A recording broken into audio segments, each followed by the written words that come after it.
ಈ ಕಾರ್ಯಕ್ರಮದಲ್ಲಿ ವಿಶಾಲವಾಗಿರುವಂತಹ ಶೋಭಾಯಾತ್ರೆಯ ನಂತರ ಬಂದು ಸೇರ್ಕೊಂಡಿರುವಂತಹ ಎಲ್ಲ ನನ್ನ ನೆಚ್ಚಿನ ವಿಜಯಪುರದ ದೇಶಭಕ್ತ ಬಂಧುಗಳಿಗೆ ಮತ್ತು ವಿಶೇಷ ರೂಪದಲ್ಲಿ ಆಸೀನರಾಗಿರುವ ಎಲ್ಲ ತಾಯಂದರಿಗೂ ಶ್ರದ್ಧೆಯ ನಮನಗಳನ್ನು ಸಮರ್ಪಿಸ್ತೇನೆ. ವಿಜಯಪುರಕ್ಕೆ ಬರುವಾಗ ಯಾವಾಗಲೂ ಒಂದು ಆನಂದದ ಸಂಗತಿ ಇದೆ. ಯಾಕೆ ಅಂತಂದ್ರೆ ಇದು ನಾನು ಅತ್ಯಂತ ಅಪಾರವಾಗಿ ಗೌರವಿಸ್ತಾ ಇದ್ದ ಇಡೀ ನಾಡು ಯಾರನ್ನ ನಡೆದಾಡುವ ದೇವತೆ ಅಂತ ಕರೀತಿತ್ತೋ ಅಂತ ಸಿದ್ದೇಶ್ವರ ಅಪ್ಪ ಅವರ ನಾಡಿದು ಅನ್ನೋದು ನನಗೆ ಯಾವಾಗಲೂ ನೆನಪಿಲ್ಲ. ವಿಜಯಪುರಕ್ಕೆ ಹೋಗ್ಬೇಕು ಅಂದಾಗ್ಲೇ ಒಂದು ಕ್ಷಣ ಮನಸ್ಸೊಳಗೆ ಸುಳಿಲಿಕ್ಕೆ ಶುರುವಾಗುತ್ತೆ, ಅಪ್ಪ ಅವರ ಭೂಮಿ ಇದು ಅಂತ. ಇನ್ನು ನೂರಾರು ವರ್ಷಗಳು ಕಳೆದ ನಂತರವೂ ಕೂಡ ವಿಜಯಪುರದ ಹಣೆಗೆ ಅಂಟಿರುವ ಈ ಅಪರೂಪದ ಸಂಗತಿಯನ್ನ ನೀವ್ಯಾರು ಅಳಿಸ್ಲಿಕ್ಕಾಗಲ್ಲ ಅಂತ ಶ್ರೇಷ್ಠ ವ್ಯಕ್ತಿಯನ್ನ ವಿಜಯಪುರದಲ್ಲಿ ನೋಡಿದ್ರಿ, ಅವರಿಗೆ ಆಶ್ರಯ ಕೊಟ್ರಿ, ಅವರು ಈ ಭಾಗವನ್ನು ಬೆಳಗಿದ್ರು ಅಂತ ಅವರಿಗೆ ಅತ್ಯಂತ ಆಧಾರದ ಶ್ರದ್ಧೆಯ ನಮನಗಳನ್ನು ಸಮರ್ಪಿಸಿ ಈ ಕಾರ್ಯಕ್ರಮದಲ್ಲಿ ಇವತ್ತು ಉತ್ಸಾಹದಿಂದ ನೀವೆಲ್ಲರೂ ಭಾಗವಹಿಸಿದ್ದೀರಿ. ಆಗಿಂದ ಎಲ್ಲರೂ ಹೇಳ್ತಿದ್ದಾರೆ ಶೋಭಾಯಾತ್ರೆ ಭರ್ಜರಿಯಾಗಾಯ್ತು ಅಂತ. ಅಭಿನಂದನೆಗಳು. ಹಿಂದೂ ಹೀಗೆ ಒಗ್ಗಟ್ಟಾಗಿ ಯಾವಾಗ ನಿಲ್ತಾನ ಒಂದ್ ಮಾತನ್ನು ಹೇಳ್ತಾರೆ, ಹಿಂದೂ ಎದ್ದಲ್ಲಿ ದೇಶ ಎದ್ದೀತು ಅಂತ ಒಂದು ಭರ್ಜರಿಯಾದ ಮಾತನ್ನು ಹೇಳ್ತಾರೆ. ಈಗ ನನಗನ್ಸುತ್ತೆ ವಿಜಯಪುರ, ನಾನು ಸರಳವಾಗಿ ಅದನ್ನೇ ನಿಮ್ಗೆ ಹೇಳಲಿಕ್ಕೆ ಇಚ್ಛೆ ಪಡ್ತೀನಿ. ಇವತ್ತು ಕಾರ್ಯಕ್ರಮದ ಆರಂಭದಲ್ಲಿ ಒಂದು ವೇದ ಘೋಷ ಆಯ್ತು. ಈ ವೇದ ಘೋಷ ಹುಟ್ಟಿ ಎಷ್ಟು ವರ್ಷ ಆಗಿರ್ಬೋದು ಅಂತ ಅಂದಾಜು? ಬಹಳ ಗಂಭೀರವಾದ ಸಂಗತಿ ನಾನು ಹೇಳ್ತಿರೋದು, ತುಂಬಾ ಆಳವಾಗಿರೋದು ಏನೋ ಹೇಳೋದಿಲ್ಲ, ಇಷ್ಟೇ ಕೇಳೋದು ನಿಮ್ಮನ್ನ. ಈ ವೇದ ಘೋಷ ಏನಿವತ್ ಬಂದಂತ ಇಲ್ಲಿನ ವೇದ ಮಂತ್ರವನ್ನ ಹೇಳಿದ್ರು, ವರ್ಷ ಆಯ್ತು, 10,000 ವರ್ಷ. ಮಿತ್ರ, 3 ತಿಂಗಳ ಹಿಂದೆ ಯಾರು ಏನ್ ಮಾತಾಡಿದ್ರೆ ನೆನಪಿರೋದಿಲ್ಲ. ಹೋದ್ವಾರ ನಾನು ಏನ್ ಹೇಳಿದೆ ಅಂತ ನಮಗೆ ನೆನಪಿರೋದಿಲ್ಲ. ಇವತ್ತಿನ ಭಾಷಣ ಕೇಳಿ ಚಪ್ಪಾಳೆ ಹೊಡೆದುವಾಗ 10,000 ವರ್ಷಗಳ ಹಿಂದೆ ಋಷಿಯೊಬ್ಬ ಕಂಡುಕೊಂಡ ಮಂತ್ರವನ್ನ ಇವತ್ತು ಹಾಗೆ ಪುನರುಚ್ಚರಿಸುವಂತೆ ಇವತ್ತಿನವರೆಗೂ ಉಳ್ಕೊಂಡು ಬಂದಿದೆ ಅಂತಂದ್ರೆ ಏನ್ ಅದ್ಭುತ ಧರ್ಮ ಇದು! ಯಾರು ನಿಲ್ಲಬಲ್ಲರು ನಮ್ಮ ಎದುರಿಗೆ? ಕೇಳಿ ಪ್ರಶ್ನೆ. ಮಿತ್ರ, ಕೃಷ್ಣ ರಾಮ ಈ ದೇಶದಲ್ಲಿ ಓಡಾಡಿ ಇವತ್ತಿಗೆ ಕನಿಷ್ಠ ಪಕ್ಷ 8,000 ವರ್ಷಗಳು. ಕೃಷ್ಣ ಈ ದೇಶದಲ್ಲಿ ಓಡಾಡಿ ಇವತ್ತಿಗೆ ಕನಿಷ್ಠ ಪಕ್ಷ, ನಾನು ಮಿನಿಮಮ್ ನಂಬರ್ ಹೇಳೋದು 5,000 ವರ್ಷಗಳು ಕಳೆದು. ಇಲ್ಲಿ ಪರವಾಗಿಲ್ಲ ಸರ್, ಪರವಾಗಿಲ್ಲ.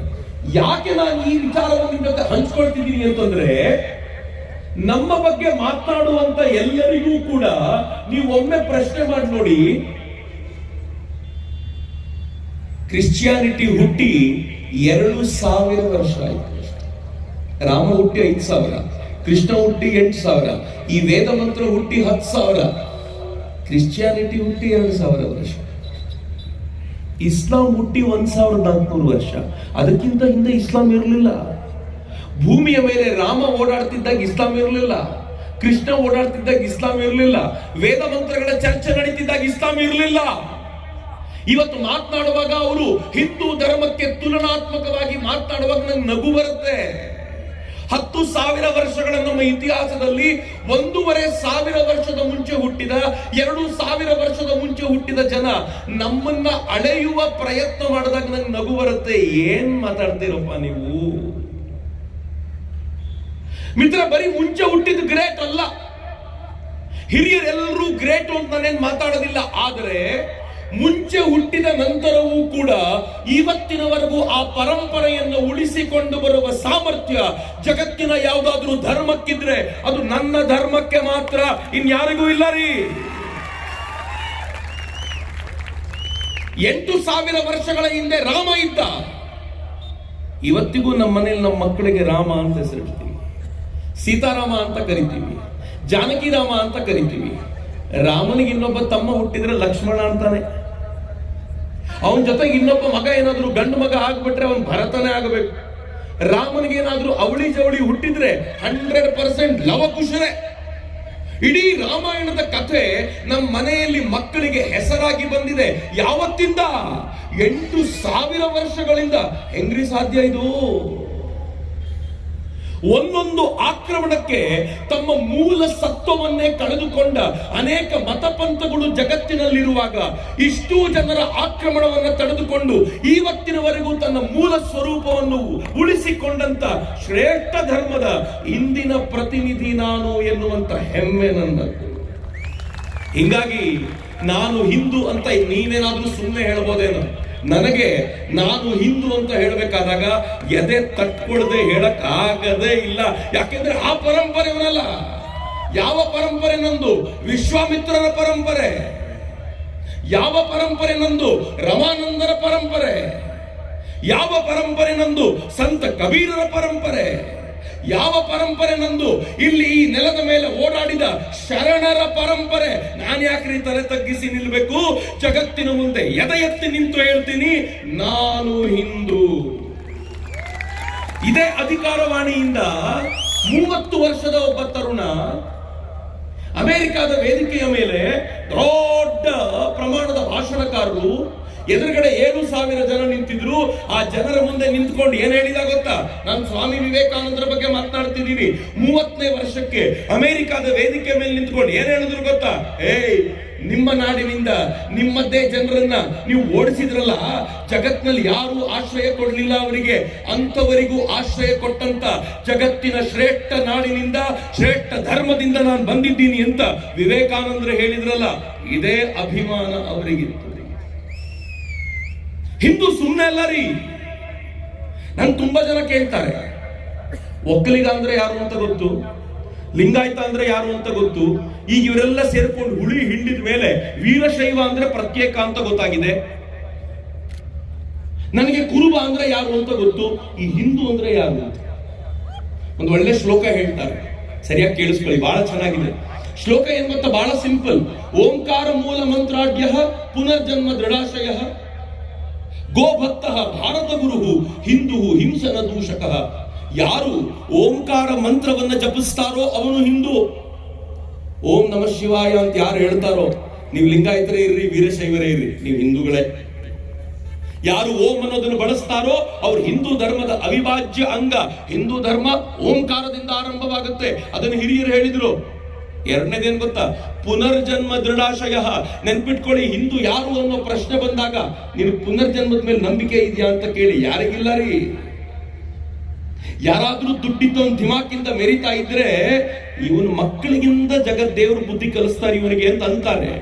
ಅವನ್ ಮಕ್ಕಳೇನಾದ್ರೂ ಪರೋಡಿಗಳಾದ್ರೆ ಮಾಡಬಾರದು ಮಾಡ್ದ ಮಕ್ಕಳು ಏನಾಗ್ಬಿಟ್ರು ನೋಡು ಅಂತ ನಂಬುತ್ತೀವಲ್ಲ ನಾವು.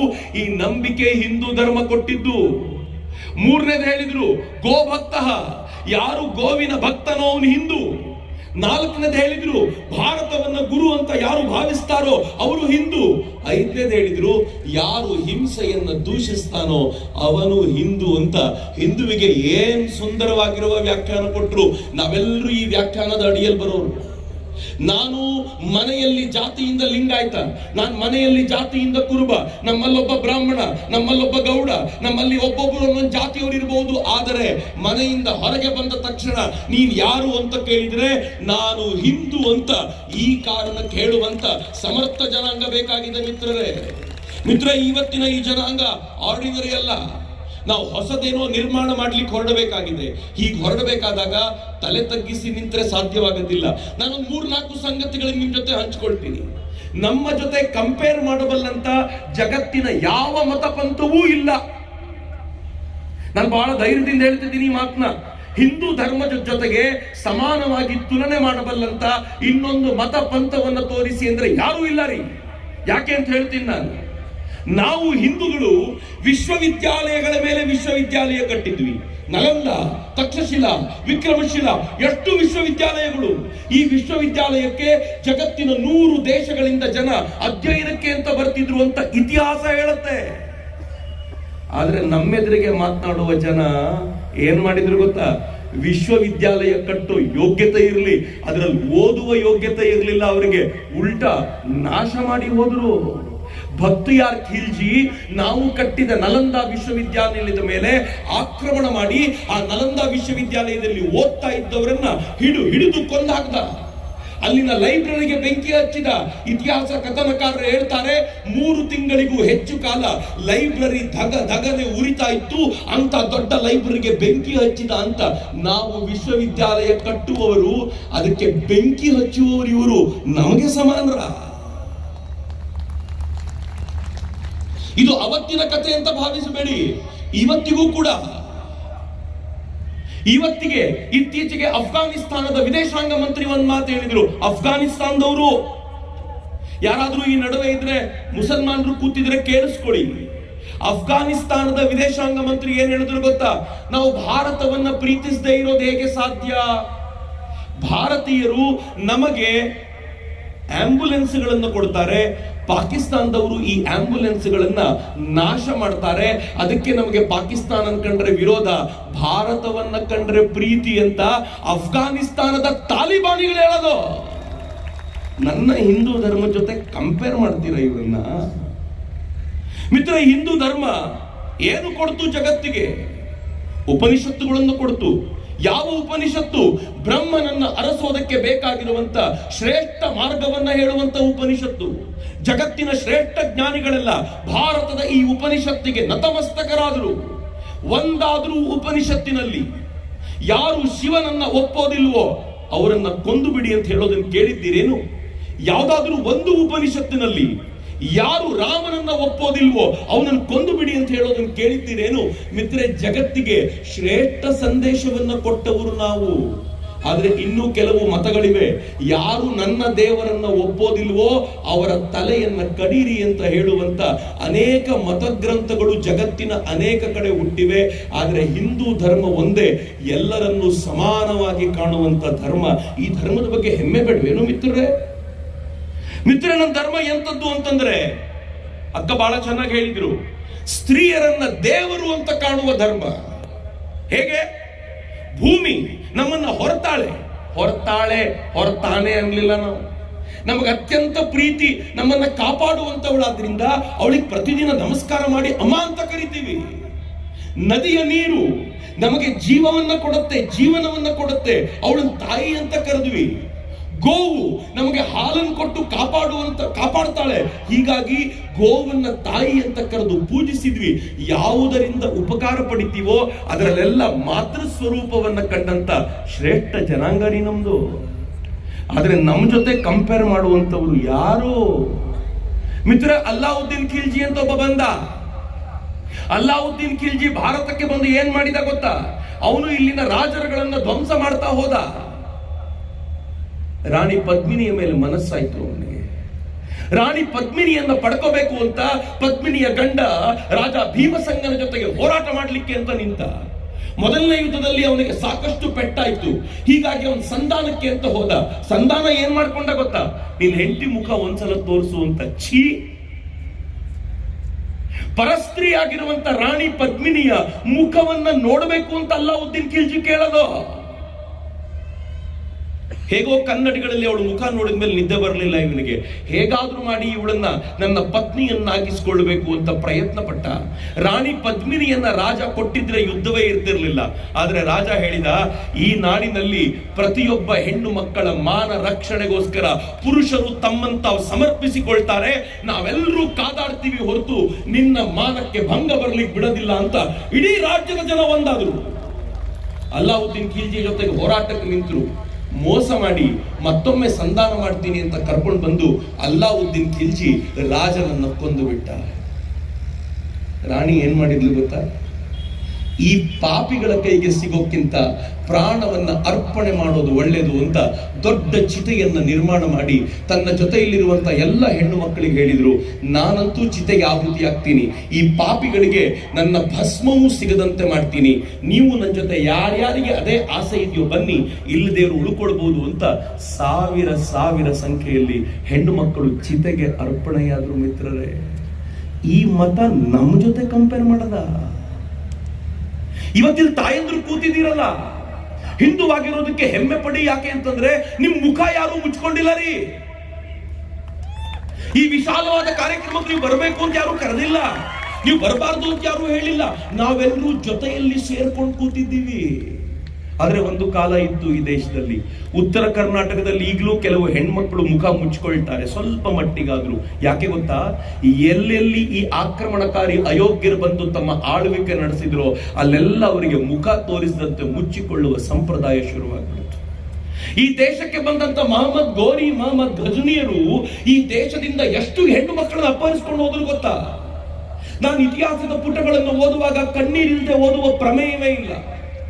ಇಲ್ಲಿಂದ ಹೆಣ್ಣು ಮಕ್ಕಳನ್ನ, ಸುಂದರಿಯನ್ನ ಕರ್ಕೊಂಡೋಗಿ ಅರಬ್ಬರ ಸಂತೆಗಳಲ್ಲಿ ಮಾರಾಟಕ್ಕೆ ಅಂತ ನಿಲ್ಲಿಸ್ತಿದ್ರು, ಬಾಗ್ದಾದಿನ ಸಂತೆಗಳಲ್ಲಿ ಮಾರಾಟಕ್ಕೆ ಅಂತ ನಿಲ್ಲಿಸ್ತಿದ್ರು.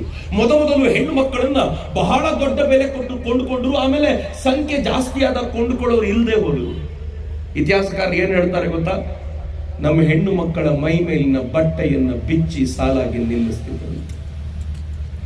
ಕೊಂಡುಕೊಳ್ಬೇಕಾದವನು ಬಂದು ಅವರ ಮರ್ಮಾಂಗಗಳನ್ನು ಮುಟ್ಟಿ ನೋಡಿ 2 ದಿರ್ಹಾಮಗಳಿಗೆ ಹೆಣ್ಣು ಮಕ್ಕಳನ್ನ ಕೊಂಡುಕೊಂಡದ್ದಿದೆ ಅಂತ ಕೇಳುವಾಗ ರಕ್ತ ಕುದಿಯೋದಿಲ್ವೇನ್ರಿ? ಮಿತ್ರ, ನನ್ನ ದೇಶ ಸುಮ್ಮನೆ ಉಳ್ಕೊಂಡಿದ್ದಲ್ಲ ರೀ. ನಾನು ಆ ಕಾರಣಕ್ಕೆ ಯಾರಾದ್ರೂ ನಮ್ಮನ್ನ ನಾವೆಲ್ಲರೂ ಒಂದೇ ಸಮಾನ ಅಂತ ಹೇಳೋ ಬಹಳ ಬೇಜಾರು ಅನ್ಸುತ್ತೆ ನನಗೆ. ನಾವು ಒಂದೇ ಸಮಾನ ಅಲ್ಲ ರೀ. ಇವರ ಈ ಆಕ್ರಮಕ ತತ್ವಗಳನ್ನ ಎದುರಿಸಿ ಇವತ್ತಿನವರೆಗೂ ನಿಂತ ಜಗತ್ತಿನ ಶ್ರೇಷ್ಠ ಹೋರಾಟದ ಧರ್ಮ ನಮ್ದು ಅಂತ ನಾನು ಆ ಕಾರಣಕ್ಕೆ ಹೆಮ್ಮೆ ಪಡ್ತೀನಿ. ನಂಗೆ ಗೊತ್ತು, ನಾನು ಮಾತಾಡಿದ್ರೆ ಪೊಲೀಸರು ಒಂದು FIR ಮಾಡ್ಲಿಕ್ಕೆ ಕಾಯ್ತಿರ್ತಾರೆ. ನಾನು ಚಾಲೆಂಜ್ ಮಾಡ್ತೀನಿ ಅವರಿಗೆ, ಒಂದು FIR ಮಾಡಿ. ಯಾವುದರ ಮೇಲೆ? ತನ್ನ ಸ್ಟೋರಿ ಆಫ್ ಸಿವಿಲೈಸೇಷನ್ ಅಲ್ಲಿ ಲೇಖಕ ಏನ್ ಹೇಳ್ತಾನೆ ಗೊತ್ತೇನು? ತನ್ನ ಸ್ಟೋರಿ ಆಫ್ ಸಿವಿಲೈಸೇಷನ್ ಅನ್ನೋ ಪುಸ್ತಕದಲ್ಲಿ ಲೇಖಕ ಹೇಳ್ತಾನೆ, ಜಗತ್ತಿನ ಅತ್ಯಂತ ಕ್ರೌರ್ಯಮಯ ಇತಿಹಾಸ, ರಕ್ತಸಿಕ್ತ ಇತಿಹಾಸ ಅಂತ ಯಾವ್ದಾದ್ರೂ ಇದ್ರೆ ಅದು ಭಾರತದ ಮೇಲೆ ಮುಸಲ್ಮಾನರ ಆಕ್ರಮಣದ ಇತಿಹಾಸ. ಇಂಥ ಇತಿಹಾಸವನ್ನ ಜಗತ್ ಎಲ್ಲೂ ನೋಡ್ಲಿಲ್ಲ ಅಂತ ಸ್ಟೋರಿ ಆಫ್ ಸಿವಿಲೈಸೇಷನ್ ಪುಸ್ತಕದಲ್ಲಿ ಬರೀತಾನೆ. ಮಾಡ್ತೀರಿ ಅವನ ಮೇಲೆ FIR? ಬಾಬಾ ಸಾಹೇಬರು ಹೇಳಿದ್ರು, ಮೊಹಮ್ಮದ್ ಬಿನ್ ಕಾಸಿಮನ ಆಕ್ರಮಣ ಆದಾಗ ಬಾಬಾ ಸಾಹೇಬರ ಮಾತಿದು, 50,000 ಜನ ಭಕ್ತರನ್ನ ನಿರ್ದಯವಾಗಿ ಹತ್ಯೆ ಮಾಡಿದ, ರಕ್ತದಿಂದ ತುಂಬಿ ಹೋಯ್ತು ಆ ಭಾಗವೆಲ್ಲ ಅಂತ ಬಾಬಾ ಸಾಹೇಬರು ತಮ್ಮ ಥಾಟ್ಸ್ ಆನ್ ಪಾಕಿಸ್ತಾನ್ ಪುಸ್ತಕದಲ್ಲಿ ಹೇಳ್ತಾರೆ. FIR ಮಾಡ್ತೀರಿ? ಎಷ್ಟು ಅಂತ ಮುಚ್ಚಿಡ್ತೀರಿ? ಮಿತ್ರ, ಈ ದೇಶದ ಪರಿಸ್ಥಿತಿ ಎಂತದ್ದು ಗೊತ್ತಾ? ನನ್ನ ಜೊತೆ ಭಾರತದ ಈ ಧರ್ಮವನ್ನ, ಹಿಂದೂ ಧರ್ಮವನ್ನ ಜಗತ್ತಿನ ಇತರೆ ಮತಗಳೊಂದಿಗೆ ಕಂಪೇರ್ ಮಾಡ್ಲಿಕ್ಕೆ ಹೊರಟಾಗ ಅನೇಕರು ಹೇಳ್ತಾರೆ, ನಾನೆಂತೂ ಹೆಮ್ಮೆಯಿಂದ ಹೇಳ್ತೀನಿ, ಭಾರತ ಜಗತ್ತಿಗೆ ಏನ್ ಕೊಡ್ತು? ವಿಶ್ವಾಮಿತ್ರರನ್ನು ಕೊಡ್ತು, ಅತ್ರಿಯರನ್ನು ಕೊಡ್ತು, ಭರದ್ವಾಜರನ್ನು ಕೊಡ್ತು, ರಮಾನಂದರನ್ನು ಕೊಡ್ತು, ಕಬೀರರನ್ನ ಕೊಡ್ತು, ನಾವು ರಾಮಕೃಷ್ಣರನ್ನ ಕೊಟ್ವಿ, ವಿವೇಕಾನಂದರನ್ನ ಕೊಟ್ವಿ, ನಾವು ಶ್ರದ್ಧಾನಂದರನ್ನ, ದಯಾನಂದರನ್ನ ಕೊಟ್ವಿ, ನಾವು ಶರಣರನ್ನ, ಬಸವಣ್ಣನವರನ್ನ, ಅಲ್ಲಮ ಪ್ರಭುಗಳನ್ನ, ಅನೇಕ ಶರಣರನ್ನ ಕೊಟ್ವಿ. ನೀವೇನಪ್ಪ ಕೊಟ್ರಿ?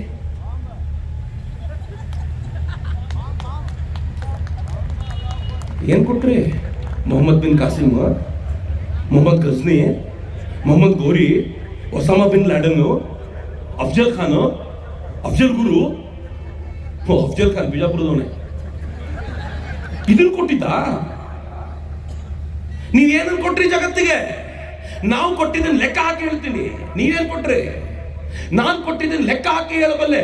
ಜಗತ್ತಿಗೆ ಮ್ಯಾಥಮೆಟಿಕ್ಸ್ ನಾವು ಕೊಟ್ಟಿದ್ದು, ಗಣಿತ ಕೊಟ್ಟಿದ್ದು ನಾವು. ನೀವೇನ್ರಿ ಕೊಟ್ರಿ? ಜಗತ್ತಿಗೆ ವಿಜ್ಞಾನ ಕೊಟ್ಟಿದ್ದು ನಾವು. ನೀವೇನ್ರಿ ಕೊಟ್ರಿ? ನಾನು ಪ್ರಶ್ನೆ ಕೇಳ್ತೀನಲ್ಲ, ಉತ್ತರ ಕೊಡಬೇಕಲ್ಲ ಯಾರಾದ್ರೂ ಬಂದು. ನನ್ನ ಧರ್ಮದ ಸಮಾನಕ್ಕೆ ನಿಲ್ಲಬಲ್ಲವರು ಯಾರಿದ್ದಾರೆ? ಅಹಂಕಾರದ ಮಾತಲ್ಲ ರೀ, ನನಗೆ ಸ್ವಾಭಿಮಾನದ ಪ್ರಶ್ನೆ ಇದು.